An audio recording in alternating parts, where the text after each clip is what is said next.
And we have with us today Colonel Obasanjo, and unfortunately the other field commanders are not able to be with us at this moment.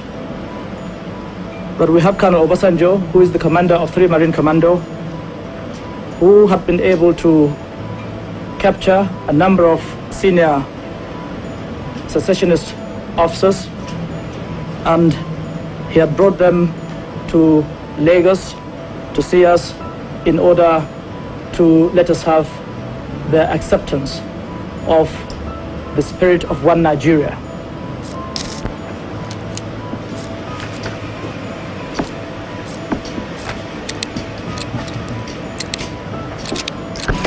Formally give up secession and report for reappointment and redeployment.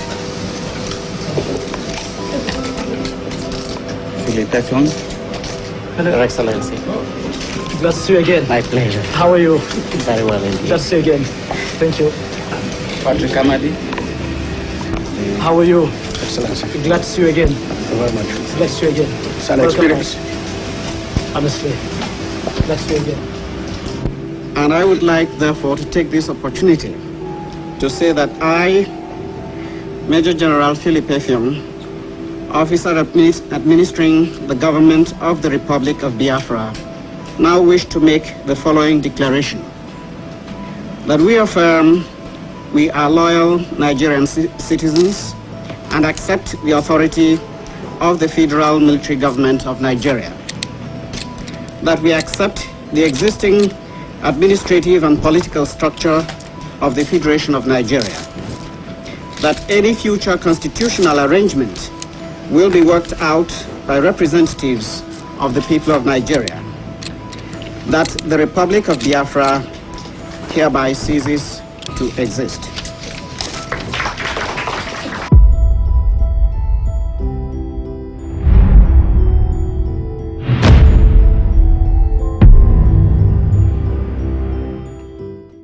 Except at the initial stages, the enemy contributed very little to the destruction of 12th Division and to the self-inflicted disorganization of the Commando Division.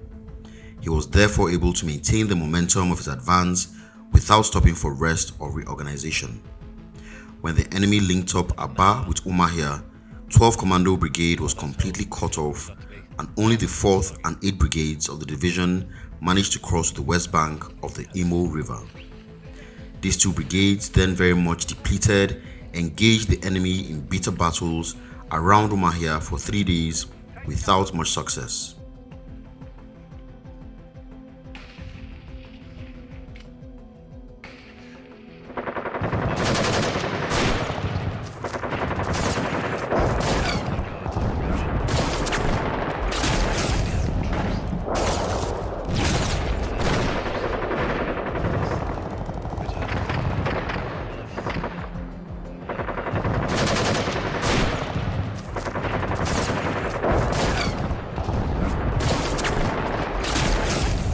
This was to be expected in a place where the enemy 3 Marine Commando Division from the south had linked up with elements of its 1st Division operation in the north. The collapse of the Commando Division at Umuahia exposed the rear of Biafra's 15th Division in the Okigwe sector and also gave the enemy complete control of all areas east of the Imo River as far north as Umuahia.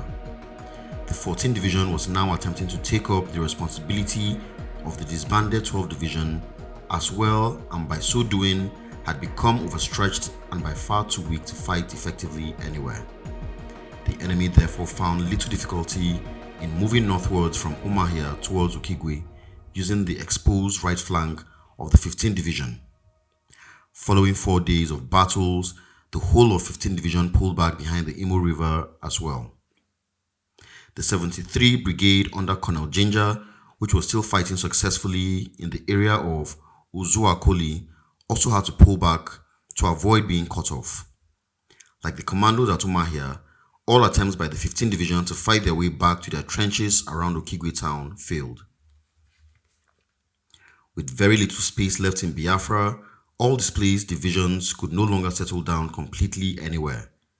That added to the fact that all administrative machinery in Biafra, both military and civil, has ceased to exist, rendered both the 15 and the commando divisions completely unoperational. With the disbandment of the 12th Division, and apart from the STF at Arochukwu, only the 14th Division at Owerri and the 11th Division at Onitsha were holding their positions and were still capable of fighting if well supported. As the situation continued to deteriorate, General Effiong and I held a discussion in my office on the 3rd of January 1970 to re-examine the situation and make fresh recommendations to General Ojukwu. We arrived at a decision to ask Ojukwu to hold the meeting of top civilian leaders, during which I would brief them thoroughly on the situation to enable them to take a firm decision as to whether or not to continue the war. In arriving at that decision, we also took into consideration the fact that some leaders of Onitsha and Okigwe provinces were already holding dialogues on the question of sending a joint delegation to Ojukwu to request that the war be stopped. General Effiong later informed me that the meeting had been arranged for 2100 hours on the 5th of January 1970. Contrary to my expectation, the head of state had invited over 40 army officers and only 5 civilian leaders for what now appeared to be a military seminar rather than a serious meeting to discuss the fate of millions of people. With such a big crowd, many people were unlikely to talk frankly for fear of subsequent public reaction. The head of state insisted that everybody present should speak, but not for more than 5 minutes. These limitations notwithstanding, everybody who spoke said in effect that the war should be called off unless we are sure of a definite miracle in our favor very soon. Ojukwu summarized by stressing that the war must continue to the last man and for as long as he was alive. In order to convince those present that he meant to fight on, General Ojukwu read out plans for the complete reorganization of the army and for future offensives.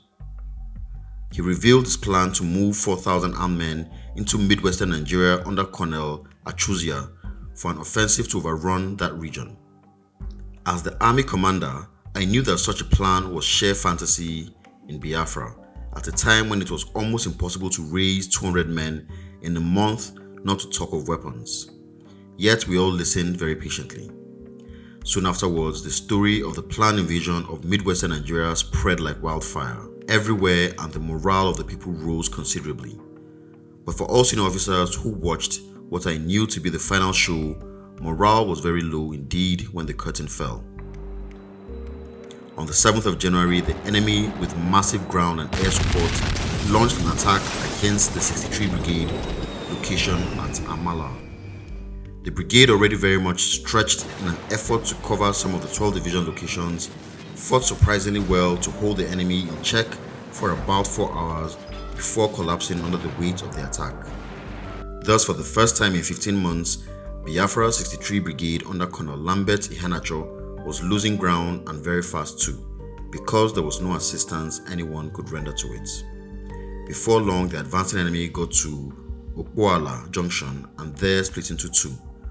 One force continued to move northwards into Mbaise, while the other moved westwards to Owerri, through the exposed left flank of the 14th Division.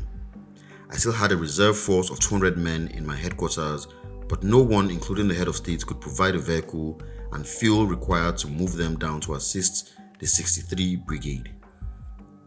This army headquarters reinforcement began to walk the 22 miles to Okpuala through Owerri. The following day, 8th of January, the reinforcement force made contact with a strong enemy force in the area of Alako Bridge, 8 miles from Owerri. Early reports like these from Biafra were on film in black and white. Colour film was to follow. 10 minutes later, and the Biafrans are having trouble getting their troops to advance from their forward positions. Most of their bullets are going into the ground ahead.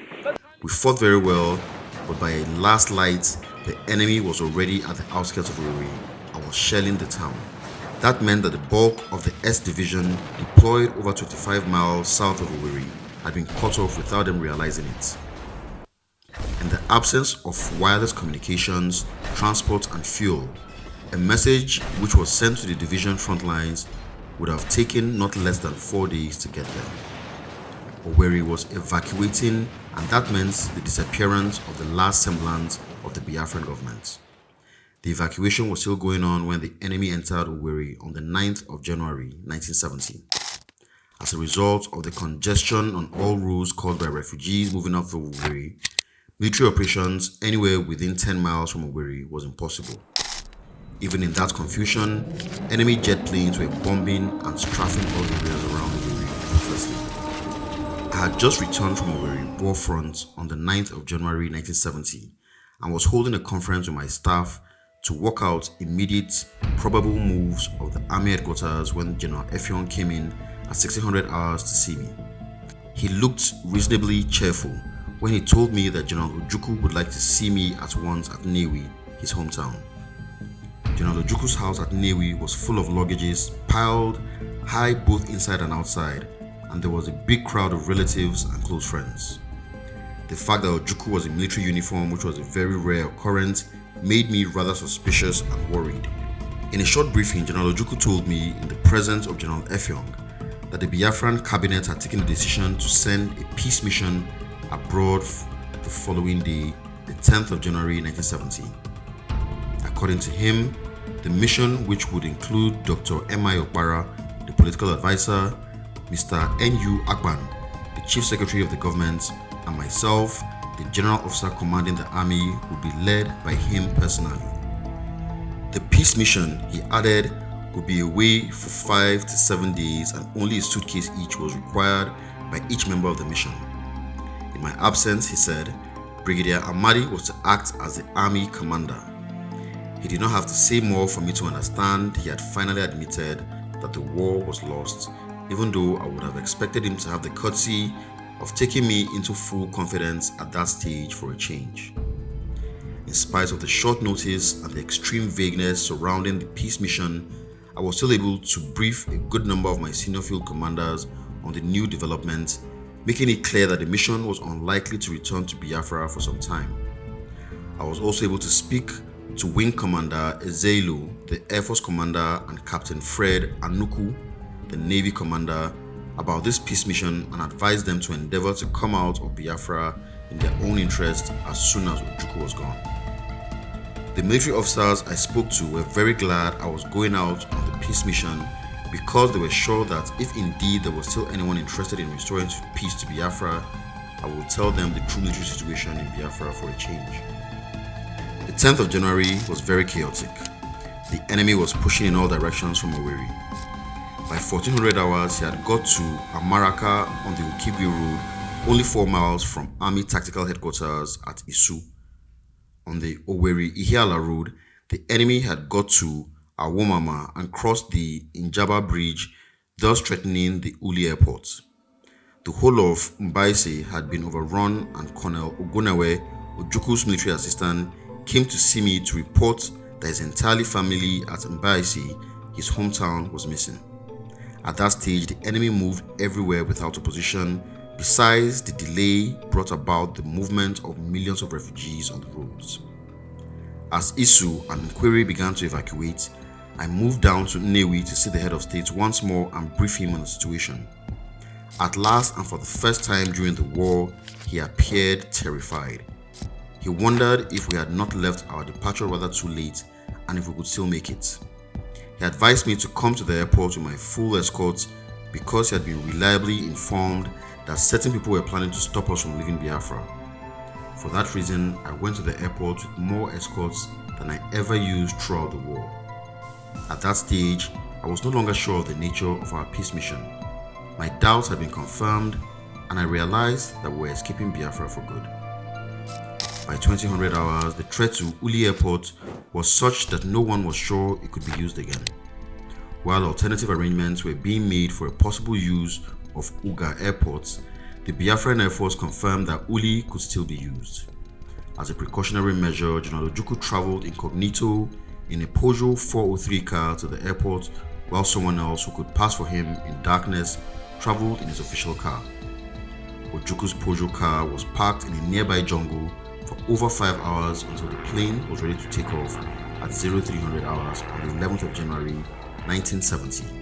Thus, General Effiong was left behind to play the last honorable but sad and difficult task of undertaker for Biafra, which we had all fought very hard but without success, to create and preserve as the last sanctuary for the then oppressed people of eastern Nigeria.